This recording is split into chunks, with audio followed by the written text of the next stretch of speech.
Barakata Yahweh, Barakata Yahushai, Ba'ashem Rakakwadash, Barakata. First and foremost, I want to give all praises, glory, and infinite honors to Yahweh Ba'ashem Yahushai, double honors to the apostles and elders of Great Millstone that rule well, and peace and salutations to Yakim out there pushing this word in truth and sincerity.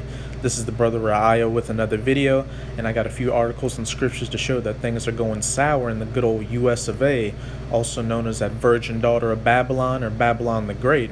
As Yahweh Ba'ashem Yahushai continues to visit this wicked place, it's only going to wax worse and worse. This is my first article on ZeroHedge.com, and the title reads, U.S. Southwest suffering heat and drought not seen since the 1930s Dust Bowl. Despite all the other crazy news that is happening all around the world, the top headlines on Drudge on Monday evening were all about the record heat wave that is currently pummeling the Southwest. Of course, it is always hot during the summer, but the strange weather that we have been witnessing in recent months is unlike anything that we have seen since the Dust Bowl days of the 1930s. That's because we're in the last seconds of these last days, and you can only expect things to get worse and worse as we near the end. At this moment, almost the entire Southwest is in some stage of drought. Agricultural production has been absolutely devastated. Major lakes, rivers, and streams are rapidly becoming bone dry, and wild horses are dropping dead because they don't have any water to drink. In addition, we are starting to see enormous dust storms strike major cities such as Las Vegas and Phoenix, and the extremely dry conditions have already made this one of the worst years for wildfires in U.S. history. It's already off to a bad start, as we'll see in this other article I've got on the WashingtonPost.com, and the title reads, Get Out With Your Life. California's deadly car fire doubles in size again. Redding, California. Fueled by an incendiary combination of scorching temperatures, dry air, and unpredictable winds, which this drought has a part of, the deadly car fire has doubled in size to 80,906 acres, almost the size of the city of Philadelphia. The wildfire has forced thousands to flee, torched 500 buildings, and killed 2 firefighters trying to contain it. Fire Inspector Jeremy Stoke was killed battling the Northern California blaze, the Redding Fire Department announced. The other firefighter, a privately hired bulldozer operator, has yet to be publicly identified. Slovakia. The deaths underscore the hazards of a blaze that California Fire Chief Brett Gavot called extremely dangerous and moving with no regard to what's in its path. What we are facing is not quite apocalyptic quite yet, but it will be soon if the rain doesn't start falling, and don't hold your hopes that things are going to get better. Large portions of Arizona, New Mexico, Colorado, and Utah are already at the highest level of drought on the scale. In Arizona, things are so bad that wild horses have been dropping dead by the dozens, and now authorities are trying to save those that are left. For what they say is the first time, volunteer groups in Arizona and Colorado are hauling thousands of gallons of water and truckloads of food to remote grazing grounds where springs have run dry and vegetation has disappeared. Federal land managers also have begun emergency roundups in desert areas of Utah and Nevada. We've never seen it like this, said Simone Netherlands, president of the Arizona-based Salt River Wild Horse Management Group. In May, dozens of horses were found dead on the edge of a dried-up watering hole in northeastern Arizona. It is being projected that this will be the hottest week of the year so far for much of the Southwest, and on Monday, the city of Waco, Texas, actually set a brand new all-time record high temperature. Monday was the hottest day on record for Waco as temperatures climbed to 114 degrees just after 5 p.m., according to the National Weather Service. Officially and by 2 degrees, this is the hottest it has ever been in Waco, National Weather Service meteorologist Dennis Kane said. Please keep in mind that a record was not just set for that particular date. 114 degrees was the hottest that it has been in the city of Waco ever. Of course, residents of Phoenix are probably scoffing when they read that because it was even hotter there. Temperatures approached 120 degrees in part of the U.S. Southwest on Monday, and forecasters said this week could bring the region's hottest weather of the year. Phoenix reached a sweltering 115 degrees or 46 Celsius, which broke the previous daily record, according to the National Weather Service. It's been pretty hot down here in southern Louisiana as well. And it feels like you've just run a track race going outside to get your mail. Without air conditioning, Phoenix would not be a viable city.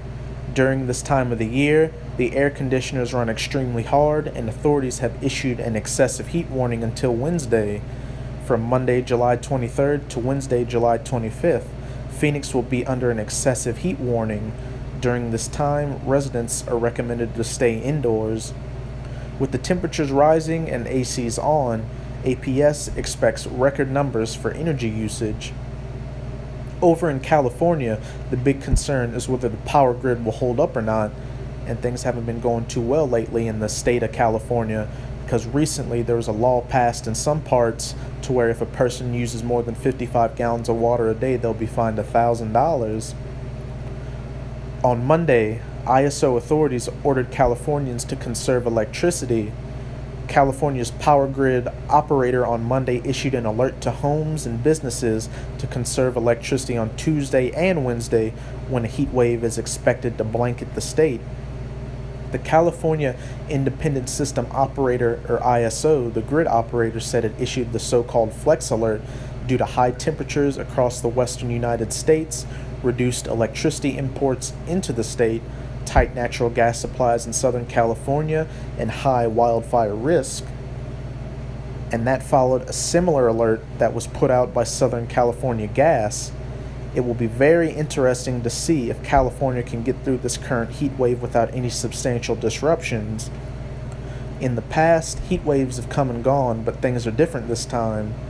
Unusual heat has been hammering the Southwest for an extended period of time, and nobody knows when it will end.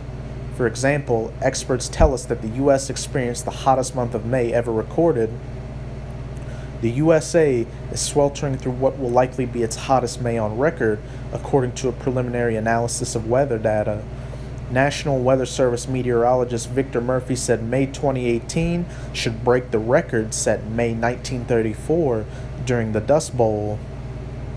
Of course, it isn't just the U.S. that is being affected.